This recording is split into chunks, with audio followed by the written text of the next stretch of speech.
The medieval world was a place of faith, power, and perilous journeys. But what if the most powerful women of the age, queens holding immense sway, knelt before God in distant lands, traversing dangerous roads for salvation? What secret vows compelled them from the early 4th century to the early 14th century to leave their palaces and embark on epic quests for the divine? Number 1. Saint Isabel of Portugal and the road to Santiago de Compostela. Imagine the year 1325. The air in Portugal hums with quiet anticipation. Queen Isabel, a woman whose life had been a tapestry woven with royal duties, political intrigue, and profound personal piety, was now in her early 50s. She had spent decades as the wife of King Denis, navigating the complexities of court, raising children, and earning the moniker, the Holy Queen, through her ceaseless charity. But now, King Denis, the poet king, was gone, and Isabel was free to dedicate her remaining years entirely to God. Her decision was unwavering, her path clear. She would undertake one of the most arduous and celebrated pilgrimages of the age, the journey to Santiago de Compostela, the supposed resting place. This was no short stroll to a local chapel. This was a journey across hundreds of miles through rugged terrain, exposed to the elements and the dangers of the open road. Yet for Isabel, it was a necessary cleansing, a culmination of her lifelong devotion. Accounts from her time, such as those collected in her hagiography centuries later, speak of her fervent desire to make this journey as a true penitent. She cast aside the elaborate robes and jewels of a queen. Instead, she donned the simple, coarse garments of a pilgrim. She would travel not with a grand retinue befitting her station, but with a small, trusted group, her humility echoing the spirit of her namesake, Saint Elizabeth of Hungary, who had lived a life of radical poverty. Her journey began in Coimbra, or perhaps from Estremoz, depending on the precise starting point, in late spring or early summer, a time when the roads were relatively clear of mud and the days long enough for travel. As she walked, Isabel reportedly refused to ride in a litter or on horseback for much of the way, preferring to cover the ground on foot, feeling every stone, every patch of dust beneath her feet. Some legends even claim she walked barefoot, a testament to her extraordinary devotion, though this was likely a symbolic gesture, perhaps for certain stretches, rather than the entire route. Each step was a prayer, each discomfort an offering. Her path would have snaked north through Portugal, likely following ancient Roman roads or well-trodden medieval tracks. She would have passed through small villages, their inhabitants awestruck to see their queen, not in regal splendor, but as a humble pilgrim. Isabel, true to her nature, did not merely pass by. She carried with her a pouch filled with coins, not for her own comfort, but for the poor and needy she encountered along the way. She gave alms generously, reportedly distributing her personal fortune to those who had less, easing their burdens with a kind word and a helping hand. This was her pilgrimage within a pilgrimage, a journey not just to a holy site, but a journey of compassion and self-sacrifice. The landscape would have shifted with each passing day. From the fertile plains of central Portugal, through rolling hills, past ancient olive groves and vineyards, the air growing cooler and fresher as she headed north. Nights would have been spent in humble hospices attached to monasteries, or in the homes of pious villagers who offered shelter to pilgrims. For a queen accustomed to the finest silks and the softest beds, these nights would have been a stark contrast. Yet accounts suggest she embraced the austerity, finding spiritual solace in the simplicity. Her companions, perhaps, a few ladies in waiting and a confessor, would have witnessed firsthand her unwavering resolve, her quiet strength in the face of fatigue and discomfort. As she crossed the border into Galicia, the air would have taken on a different feel, tinged with the dampness of the Atlantic coast. The final stretches of the Camino de Santiago were notoriously challenging, with steep climbs and winding paths. but the sight of other pilgrims all united by a common purpose would have spurred her on. She would have heard their songs, their prayers, and their shared stories of the road.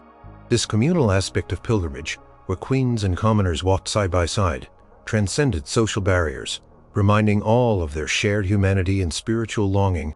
Finally, after weeks of relentless travel, the spires of Santiago de Compostela would have appeared on the horizon, a beacon of hope and an end point to her arduous journey. The sight must have filled her with an overwhelming sense of relief and spiritual exaltation. Chroniclers writing about her life, drawing from earlier testimonies, describe her entry into the city. She would have joined the throngs of pilgrims, their faces etched with exhaustion and devotion, as they made their way through the ancient gates and into the heart of the city. Cathedral of Santiago de Compostela, an imposing Romanesque edifice, would have stood before her, its grand portals, inviting pilgrims inward. Isabel would have entered perhaps through the Portico de la Gloria, marveling at the intricate sculptures depicting the Last Judgment, their message a stark reminder of life's purpose. Her first act would have been to approach the high altar where the magnificent silver reliquary containing the supposed remains of St. James lay. Kneeling, she would have offered profound prayers, expressing her gratitude for safe passage and her deepest petitions for her soul and the souls of her family. Beyond the formal prayers, Isabel engaged in the rituals of the Compostela pilgrim.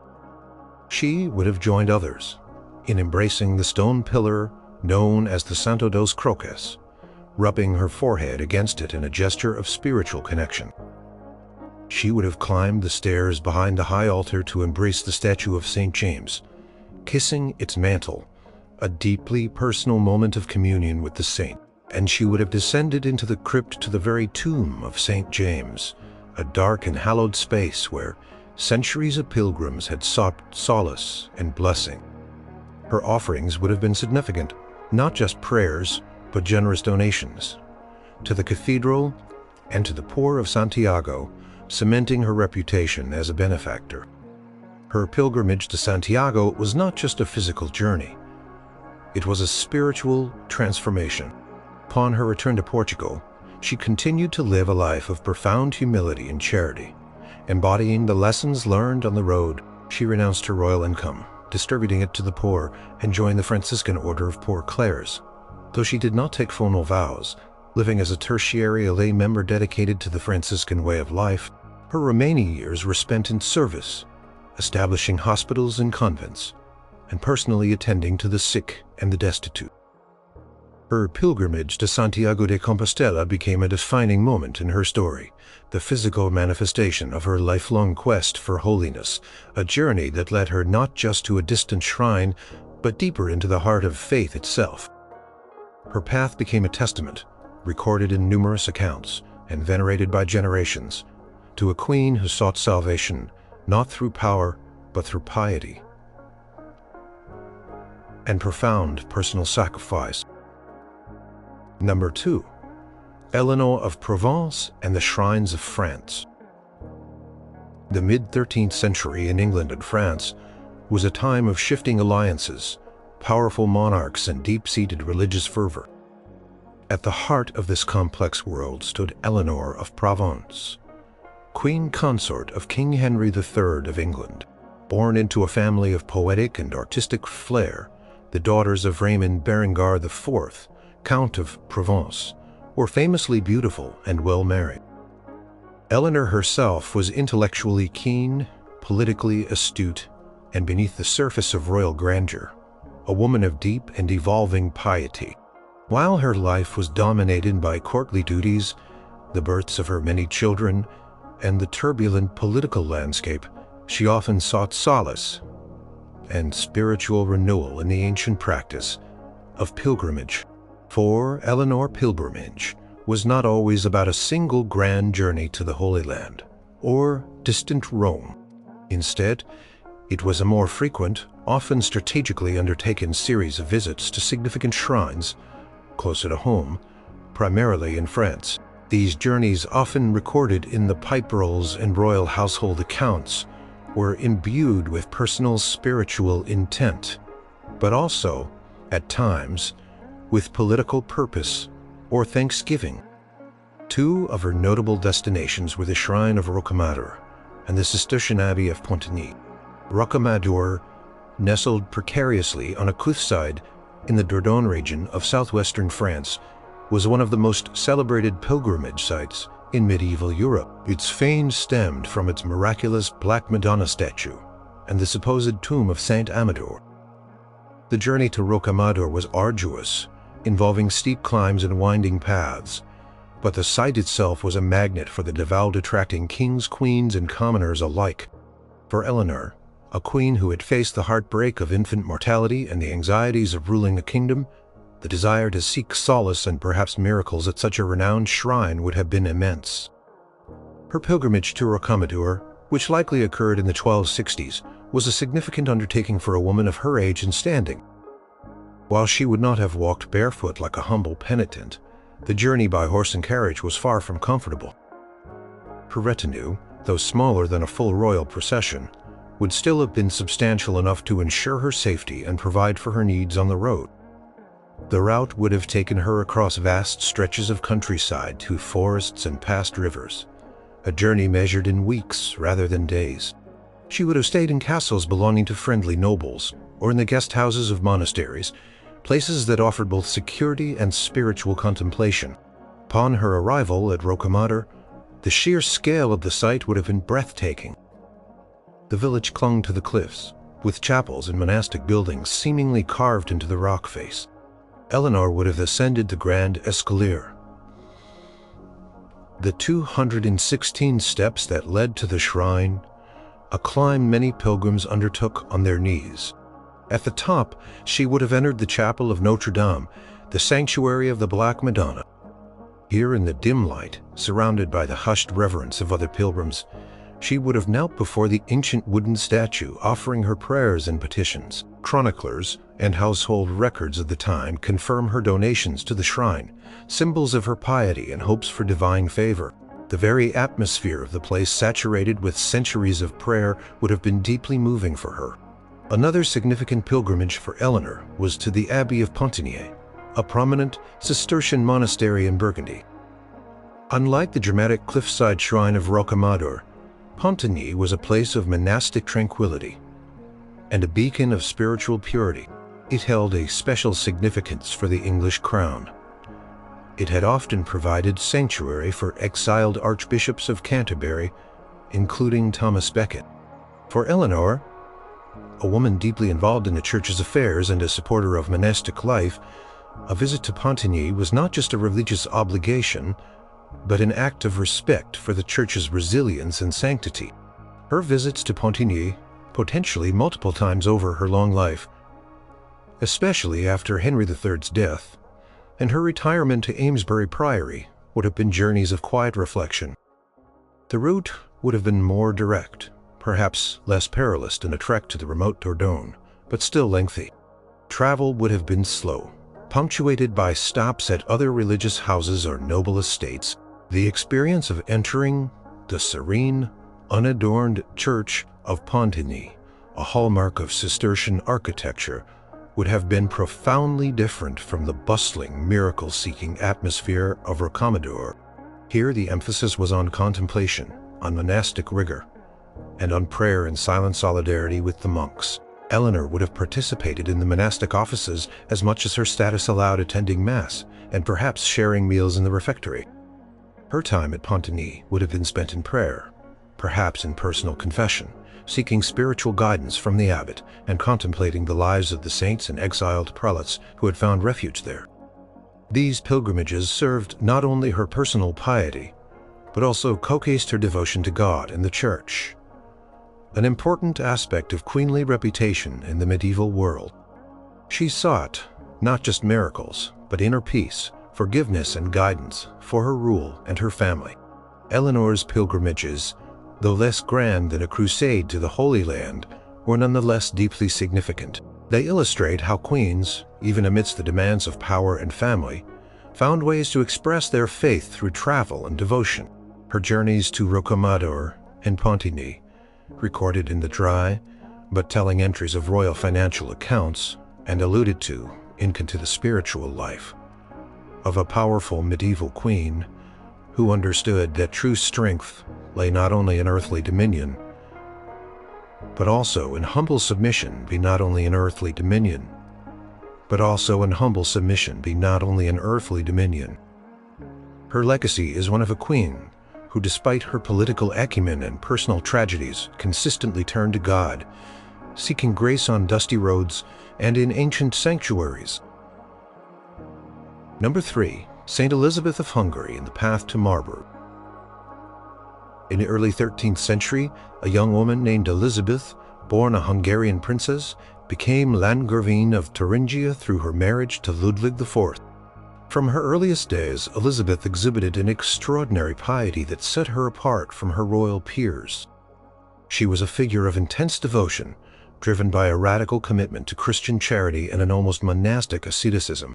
Her life was a vibrant, often challenging demonstration of faith, and while she did not embark on a far-flung journey to the Holy Land or Santiago, her most significant pilgrimage was a deeply personal one, a gawky move to Marburg that marked the ultimate dedication of her life to God and the poor.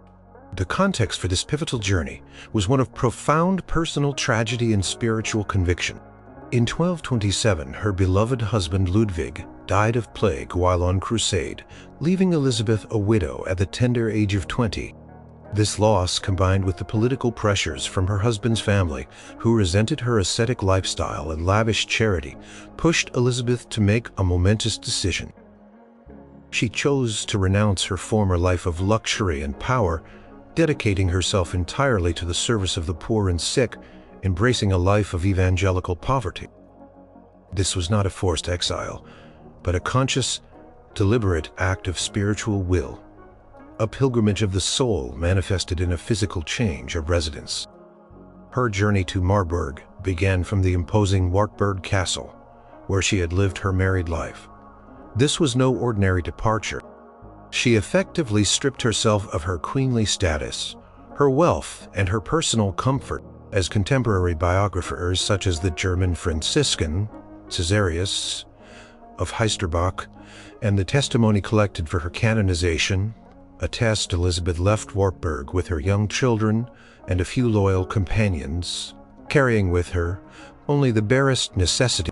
This was a profound act of self-abnegation, a symbolic shedding of the world.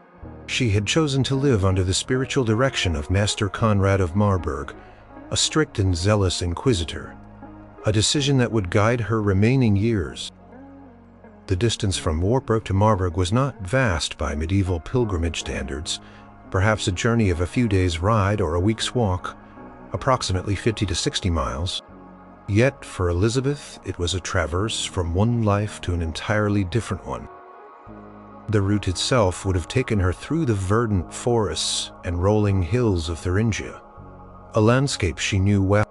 But this time she was not traveling as the revered Landgravine, but as a humble woman seeking a new path. The physical journey was short, but the spiritual leap it represented was immense. Upon her arrival in Marburg, the relatively modest nature of the town would have been a stark contrast to the grand fortified castle she had just left. Here she settled into a small, simple house, shunning any semblance of her former wealth. This was her true destination, a place where she could live out her vow of poverty and service. She immediately began to establish a hospital dedicated to Saint Francis, the saint whose ideals of poverty and compassion so deeply resonated with her own spirit. This hospital, founded in the name of Saint Francis of Assisi, would become the focus of her remaining years, a living testament to her pilgrimage of charity. At Marburg, Elizabeth did not merely oversee the hospital. She immersed herself in its daily operations, accounts some of which are found in the Libellus Dedictus, Quatuor Ancillarum. Elizabetha, the testimonies of her four handmaidens collected for her canonization, describe her personal involvement. She tended to the sick, cleaned their wounds, changed their bandages and spoon, fed the infirm. She carried the lepers in her own arms, ministering to those whom society had shunned. She spun wool for the poor, mended their clothes, and shared her meager food with them. Her hands, once accustomed to fine embroidery and the handling of royal documents, now performed the humblest and most challenging tasks of nursing and service. Her days in Marburg were a continuous pilgrimage of sacrifice. She embraced austerity in her own life, wearing simple, coarse clothes, sleeping on a straw pallet, and subsisting on a minimal diet. Her spiritual director, Master Conrad, imposed a strict regimen of fasting and penance, which Elizabeth embraced with fervent dedication, sometimes to the concern of her companions. For Elizabeth, every act of service, every moment of suffering endured for Christ, was a step closer to God. The hospital in Marburg was not just a building. It was her sacred space, her living pilgrimage destination, where she encountered Christ in the faces of the poor. The impact of Elizabeth's pilgrimage to Marburg was profound, not just for her own spiritual journey, but for the wider Christian world. Her radical example of charity and renunciation, documented by those who knew her and by the Church, quickly spread throughout Europe. She became a living saint, a testament to the power of evangelical poverty. Her short but intense life in Marburg ended prematurely in 1231. At the age of 24, likely due to exhaustion from her relentless asceticism and service. Her canonization just 4 years later, in 1235, confirmed her status as one of the most beloved saints of the medieval period. The pilgrimage she undertook to Marburg from a life of royal luxury to one of humble service became her enduring legacy. It was a journey not of miles, but a profound spiritual transformation, a physical manifestation of her complete surrender to God's will and her unwavering commitment to the least of his children. Marburg became and remains a pilgrimage site in her honor, a place where pilgrims can reflect on a queen who chose poverty over power and service over self-indulgence. Number 4. Eleanor of Aquitaine and the Second Crusade. The year is 1147. Europe is abuzz with the fervor of the Second Crusade, a grand endeavor called by Pope Eugenius III and championed by the Matic Bernard of Clairvaux. Amidst the clamor of knights and the prayers of monks, a figure stands out both for her status and her unconventional presence. Eleanor of Aquitaine, the powerful and famously intelligent Queen of France and wife of King Louis VII. While crusades were military campaigns, they were fundamentally understood in the medieval mind as armed pilgrimages, penitential journeys to the Holy Land undertaken to liberate sacred sites and earn spiritual merit. Eleanor's participation was not just a political act, it was a profound spiritual undertaking, a queen's journey to the edge of the known world. Eleanor, Duchess of Aquitaine in her own right, was a woman of immense influence, with lands stretching across a significant portion of southwestern France. She was educated, a patron of arts, and possessed a spirit of independence that often challenged the patriarchal norms of her era. When her husband Louis VII took the cross, Eleanor made the unprecedented decision to accompany him. This was highly unusual for a queen, especially one with young children, but Eleanor was determined. Some accounts suggest she may have taken the cross herself, making a personal vow to undertake the pilgrimage to Jerusalem. Others say she was persuaded by Louis, or perhaps sought to maintain her influence close to her husband. Regardless of the exact motivation, her presence lent an undeniable air of grandeur and intrigue to the expedition. The journey began in Vézelay, France, a renowned pilgrimage site itself, where a massive assembly gathered for the formal departure. The mood was one of fervent hope and religious zeal. Eleanor, however, did not ride in a demure litter. Instead, she and her ladies-in-waiting were said to have dressed in the attire of Amazon warriors, perhaps a reference to their independent spirit and their intent to be active participants. This act alone caused a stir, marking her as a figure distinct from any queen before her. The long march across Europe was grueling. The large army, accompanied by a considerable retinue of non-combatants, moved slowly, plagued by logistical nightmares, disease, and the constant threat of ambush. Eleanor, accustomed to the comforts of her palaces, now faced the daily realities of life on the road. Rough campsites, unpredictable weather, and the scarcity of fresh provisions. Accounts from chroniclers like Odo of Douai, who accompanied the crusade, and William of Tyre, writing later, detail the immense difficulties. Path took them through Germany, then across the Byzantine Empire. The entry into Constantinople, the magnificent capital of the Byzantine Empire, would have been a moment of both awe and tension. Emperor Manuel I Comnenus, suspicious of the Western Crusaders, extended a cool welcome. For Eleanor, the city's splendor and its stark cultural differences from Western Europe must have been overwhelming. She would have visited the great churches, such as the Hagia Sophia, marveling at the artistry and spiritual aura of the Eastern Orthodox Church. An experience that likely broadened her perspective. From Constantinople, the crusade proceeded into Anatolia, modern-day Turkey, a treacherous land filled with hostile Seljuk Turks. It was here that the true horrors of the journey became evident. The French army suffered a disastrous defeat near Mount Cadmus. Many perished from thirst, starvation, or by the sword of the Turks. Eleanor, though protected, would have witnessed the utter devastation and despair firsthand. The chivalric ideals of the crusade were shattered by the brutal realities of war and the harsh landscape. By the time the remaining forces reached Antioch, the Crusader principalities in the Holy Land, the journey had taken its toll. Eleanor's relationship with Louis VII was strained, exacerbated by the hardships, and Louis's growing asceticism contrasting with Eleanor's more vivacious nature. From Antioch they continued south, eventually reaching Jerusalem, the ultimate destination of their pilgrimage. Jerusalem, the holy city, was the culmination of their arduous journey. For Eleanor, stepping into the city revered by Christians as the place of Christ's suffering, death, and resurrection must have been an intensely emotional experience. She would have visited the Church of the Holy Sepulchre, venerated by pilgrims for centuries as the site of Christ's tomb and crucifixion. Here in the heart of Christendom, she would have offered her deepest prayers, a testament to the profound spiritual purpose that underpinned her entire journey.